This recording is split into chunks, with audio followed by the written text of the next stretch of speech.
começa falando do Atlético com o nosso colunista, o Guilherme Frossar, que esteve hoje na entrevista coletiva com o Paulo Brax, na Arena MRV.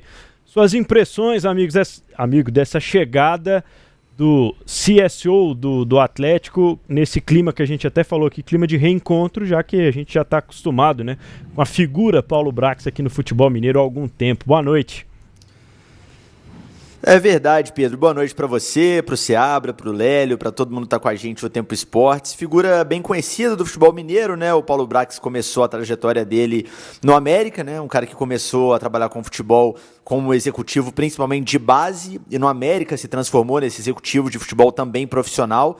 Depois fez carreira aí em Inter, Vasco, Santos e agora volta ao Atlético, que é, e ele não fez nenhum esforço para esconder isso, o clube do coração do Paulo Brax, né? Ele fez questão em dado momento da entrevista de deixar claro, olha, eu não estou aqui porque eu sou atleticano, eu estou aqui porque eu sou capaz e me capacitei para o cargo, mas não é segredo para ninguém que o Paulo Brax é atleticano de berço, e é até curioso porque isso eu acho que não só o Galo, né? Qualquer clube, o torcedor daquele clube, ele sabe identificar quando está ouvindo alguém falar que também torce para o time dele. Algumas coisinhas, algumas palavras, algumas referências que vêm realmente do coração ali, saíram ali na entrevista do Paulo Brax, mas a gente não está aqui para falar de torcedores, sim, do executivo de futebol que foi contratado, né? Eu acho, Pedro e amigos, que o Paulo Brax vem para ocupar uma lacuna importante. Se a gente for olhar a estrutura do Atlético desde a saída do Rodrigo Caetano, faltava alguém mais técnico para gerir o futebol, né? O Sérgio Coelho, que é o presidente da associação, a gente tem que lembrar, né, o que era cada pessoa na estrutura pré-SAF para entender como que a estrutura da SAF foi formada. O Sérgio Coelho era o presidente da associação, e aí ele vira também parte integrante do comitê do futebol já na SAF, né, e passa a ter essa relação direta com os acionistas, donos da SAF do Atlético, mas é uma coisa meio estranha, o cara que em tese defende os interesses da associação, também é o do comitê do futebol da SAF, enfim, eu acho que essa separação era importante de acontecer. O Vitor é um diretor de futebol que, como atleta, tem uma trajetória que a gente não precisa apresentar, mas é novato na função. O CEO do clube, que é o Bruno Musi, não é um cara que tem know-how de futebol. É um cara, pelo que as pessoas no Atlético dizem e pelo que a gente ouve de mercado, muito competente, mas é um cara que vem da área da engenharia, não é um cara, né, que tem a capacitação técnica, teórica ali para cuidar de um clube de futebol. Então faltava um profissional com um gabarito para tomar essas decisões mais macro ali, junto, claro, dos acionistas. O clube tem dono, né? A gente não pode esquecer, e o Paulo Brax fez questão de lembrar isso na coletiva também. Não é que agora o clube tem um CSO, ou seja, um executivo do futebol, que é ele que vai tomar conta de tudo, vai decidir tudo. Não, o clube tem dono e as decisões vão continuar passando pelo aval e pela opinião dos donos, isso é óbvio.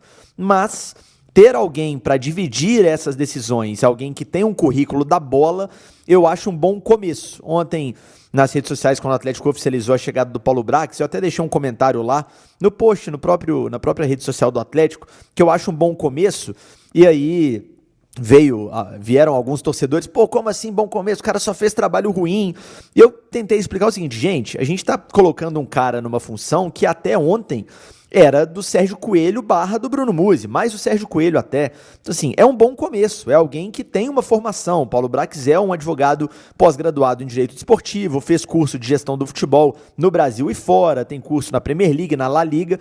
Então é alguém que tem um currículo para assumir. E aí, claro, os trabalhos dele em Inter, em Vasco, em Santos, a gente pode discutir, né? Certamente tiveram coisas boas, coisas ruins, e aí cada um vai levar para o lado que achar mais relevante, mas eu acho um bom começo. Eu acho que o Atlético caminha para ter uma pasta do futebol um pouco mais profissional, um pouco mais organizada, que foi algo que para mim, em 2024 principalmente, faltou muito.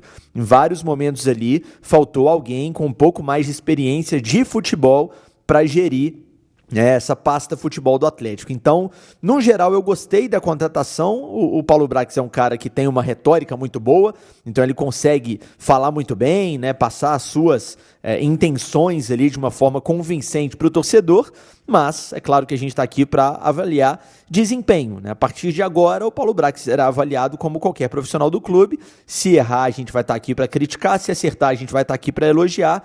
Eu tentei, né, perguntar ao Paulo Brax na coletiva quais foram as metas esportivas passadas a ele, porque em determinado momento da coletiva, ele fez uma retrospectiva, até se defendendo das críticas sobre os trabalhos dele em outros clubes, e ele disse, olha, em todos os clubes eu cumpri o que me foi colocado na mesa como meta. No América, a meta era subir para a Série A e permanecer. Conseguimos, chegamos na semifinal de Copa do Brasil. No Inter era isso, no Vasco era aquilo, no Santos era aquilo, a gente cumpriu as metas. E eu perguntei para ele, tá, então quais são as metas no Atlético? Só para a gente entender o que a gente pode cobrar. E ele inteligentemente falou, não, a gente vai trabalhar com essas metas esportivas de forma interna, porque eu sei como é que o torcedor é, se eu falo aqui, isso pode voltar como cobrança, e pode mesmo, o atleticano vai cobrar aquilo que for prometido a ele. Então, no geral, gostei da entrevista, gostei da apresentação, gostei da contratação, e agora ele tem uma responsabilidade gigantesca, que é tornar o Atlético um clube forte para brigar por título, porque é uma premissa dessa SAF desde o nascimento, e ao mesmo tempo conviver com uma dívida, que a gente já falou aqui em O Tempo Esportes também sobre ela, das maiores, se não a maior do futebol brasileiro, ainda é uma dívida bilionária. Missão dura para o Paulo Brax, mas claro, tomara que ele faça um bom trabalho, Pedro. Boa, Guilherme Frossar com a gente, e eu queria saber também de você, Frossar, suas expectativas.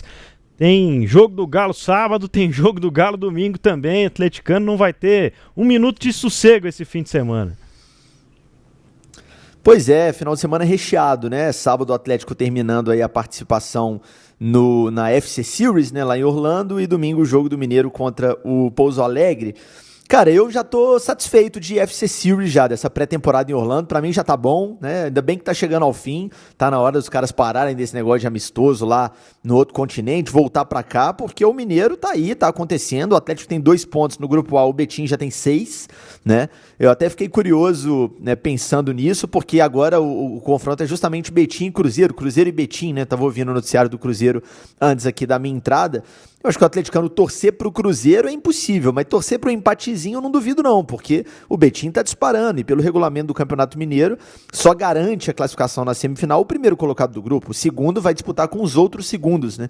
Então, cara, tomara que os meninos do Atlético consigam fazer um bom jogo aí no domingo contra o Pouso Alegre, que tomou 7 do América, então em tese, né, pelo menos se a gente considerar esse jogo aí do Coelho, é um adversário um pouco mais acessível, e aí a partir do retorno dos titulares dos Estados Unidos, com o acréscimo também dos reforços, os que já chegaram e os que estão para chegar, o Atlético tende, claro, é uma tendência a conseguir avançar de fase no Mineiro e brigar por esse hexacampeonato. Vai ser um fim de semana movimentado, jogo sábado, jogo domingo, coisa raríssima, né? Me lembro de pouquíssimas vezes que isso aconteceu, né, na história assim, da minha vida de acompanhar futebol, mas vai ser um fim de semana animado, legal de acompanhar, tomara que sejam bons resultados, tanto em Orlando quanto aqui em Minas Gerais, Pedro.